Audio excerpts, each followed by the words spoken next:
कैसी भी परिस्थिति आ जाए, अपने को मस्त रहना है कि मेरा जीवन तो प्रभु की शरण में है। चाहे भारी अपमान हो या दुख हो या विपत्ति हो या सुख हो सम्मान हो, ये प्रभु को जीवन समर्पित है, जैसे चाहे वैसे। यहां शरणागत को बुखार आ जाए या कोई भी कष्ट हो जाए तो उसको अपनी शरणागति पे संशय। बुखार क्या, भगवान की शरण में बुखार। स्वास्थ्य जरा सा बिगड़ गया, परिवार का जरा सा भी संकट कुछ ऐसा आ गया तो बोले श्रद्धा नहीं रह गई। ये शरणागति नहीं, ये बाजारू दुकानदार है, ये शरणागत नहीं। देखो शरणागति का हिम्मत करके सुनना। धन आवे या सब नष्ट हो जाए, परिवार के पूरे स्वस्थ जीवित रहे या सब मर जाएं,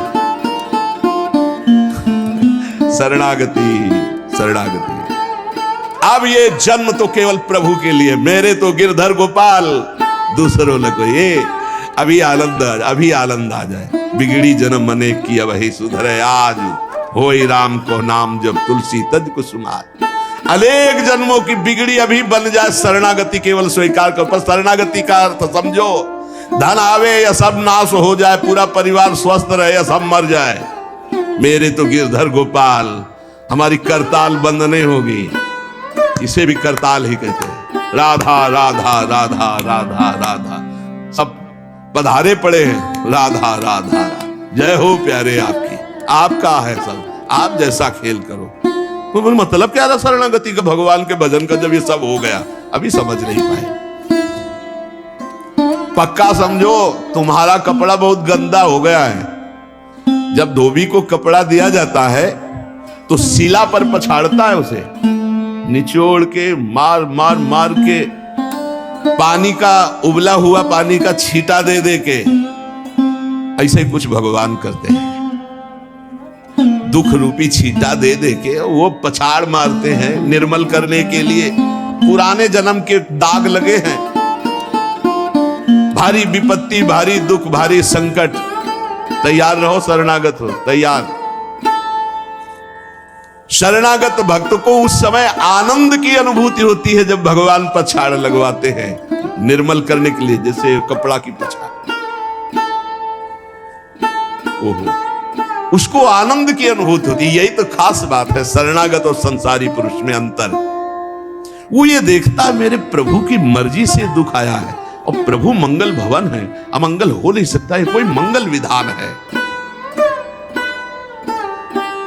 वो नाचता है कि मैं प्रभु का हूं, मेरे को प्रभु ने स्वीकार कर लिया, अब उनकी स्वेच्छा चलेगी, अब उनकी इच्छा चलेगी। एक बार ऋषिकेश में सत्संग हो रहा था, तो पूज्य श्री जयदयाल गोविंदका जी महाराज विराजमान थे, बड़े सिद्ध ज्ञानी पुरुष, गृहस्थाश्रम में होते हैं। तो सत्संग में हुआ कि सबकी मन की चाही थोड़ी हो जाएगी, होता है प्राय। तो उन्होंने कहा कि मेरे तो मन की चाही ही होती है। उनका ऐसा कैसे हो सकता है कि जो मन चाहे वही हो जाए? उनका ऐसा ही होता है। मेरे तो आज तक मन की चाही ही पूरी हुई है। बोले कैसे हुई, आप इसकी व्याख्या कीजिए। तो उनका मैंने मन और चाह दोनों हरि को दे दी, तो अब जो होता हरि की इच्छा से होता है, मुझे कोई परेशानी ही नहीं। हर चाह हर इच्छा उनकी, हमारी उनकी, कोई अंतर नहीं। श्रीमद चतुरासी जी, जोई जोई प्यारो करे सोई। ये शरणागत है। उन्होंने कहा हर हमारी मन चाही होती, क्यों? क्योंकि मन और चाह दोनों हरि को दे दी।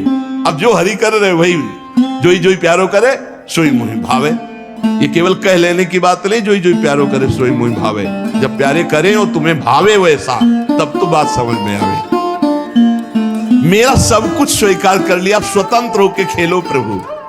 अब आपके लिए हमारी कोई शिकवा शिकायत नहीं। वास्तव में ऐसे भक्त में भगवान का अवतार होता है, ध्यान देना। और लोगों के मुख से निकलने लगता है ये संत नहीं तो साक्षात भगवान है, ये तो कलयुग में भगवान के अवतार है। क्यों? क्योंकि भगवान उनके हृदय पर आ गए। क्यों? सरकारी जमीन पर सरकार का अधिकार होता है। ऐसे ही हृदय जो है, जब भगवान को समर्पित कर दिया तो हृदय में भय प्रगट कृपाला दीन दयाला। क्योंकि